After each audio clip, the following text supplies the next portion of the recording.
Bag? Got it. Pressurized transport container? Great, we have to make sure this flag is securely transported because it's an important historical artifact. Phone? Got it. But why do I have to carry it? It's your phone. Well, because, Koala, I have an important job to be doing here. I can't be weighed down by my phone. I have to be agile and swift. Alright, I'm going in.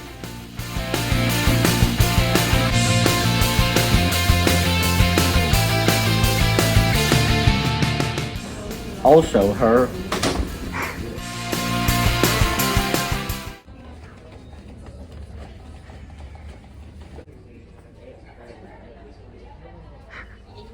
Yes, hello. There's some random person and a koala stealing the flag in my room?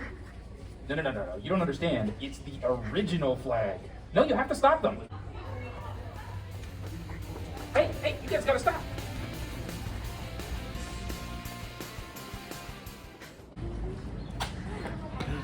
I think we lost him. Oh, there's a koala. There's actually a koala. Oh, shoot. Put your hands up, you're under arrest. Give me that phone. Hey, you can't do that. That's unreasonable search and seizure. That violates the Fourth Amendment.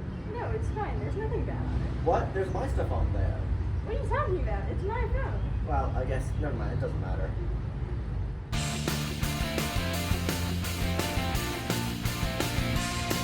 What's this look like? Hey, that's her phone, with my photo. You're a koala. You can't own a photo. Alright, come with me.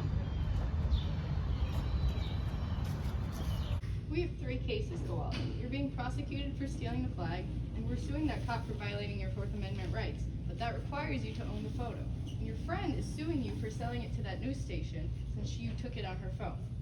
Now, if you're charged with aiding and abetting right now, you're a koala, so you might get a worse sentence than your friend. But if the court rules that you own the photo, then that proves violation of your Fourth Amendment rights, which sets a precedent for the protection of your civil liberties on a wider scope. So they can't give you an unreasonable sentence, because that would be a violation of the Eighth Amendment against unreasonable and unusual punishment. Thank you. Just because I'm a koala doesn't mean I can't have the same rights as everyone else. Why have the Fourth Amendment when it is applied to everyone equally? Zoo or prison. They just want me behind bars. Is this even a question? We have a photo of the crime being committed. Your Honor, the photo was obtained without a warrant or probable cause. Therefore, according to the exclusionary rule, it can't be used as evidence. So there's no evidence at all that my client committed the crime. Your client is a koala and therefore has no such rights. Besides, they sold it to a news station, so it's publicly available. We have a case at a later court, at a higher court, that will determine if my koala has the rights to own the photo. So perhaps you should wait until then to make a ruling. Okay, let's take this to the next level.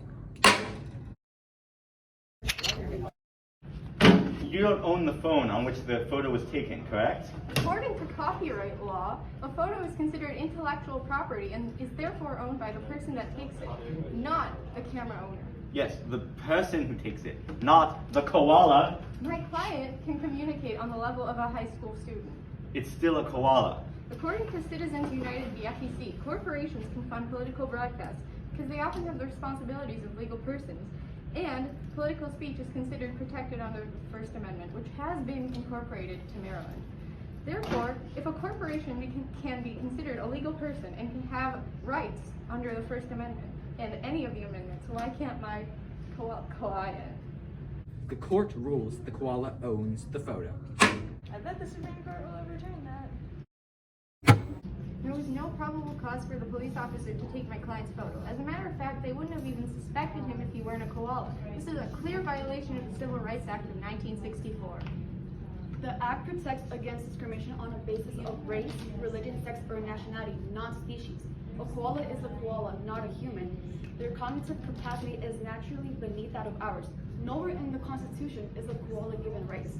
Our common law system leaves laws up for interpretation, and there's no precedent for koalas not to be considered legal persons. A lower court ruled that my client owns the photo, which grants them civil liberties. Therefore, if the high court decides to rule with judicial restraint, that sets this koala being a person as the law of the land. The court rules that a koala's property is protected by the Fourth Amendment from its unreasonable seizure. Yep, okay. You might recall the Supreme Court case that shot koalas into the public eye, granting them constitutional rights. Following a 5-year sentence for aiding in the theft of the first American flag, the petitioning koala ran for president and was able to defeat Peterson's to the flag of the United States of America and whatnot. I never learned the Pledge of Allegiance. Koalas aren't allowed to go to school, and they still aren't.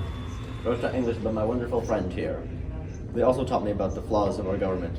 Their fiery anti-patriotism and low political efficacy inspired me. Despite our differences and their mistakes, I shall have them to thank for my journey working within the system to raise your quality of life.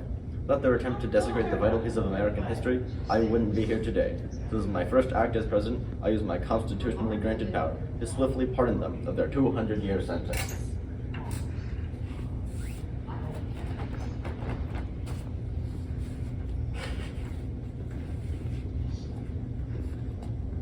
I have a name, by the way. It's Rodrick.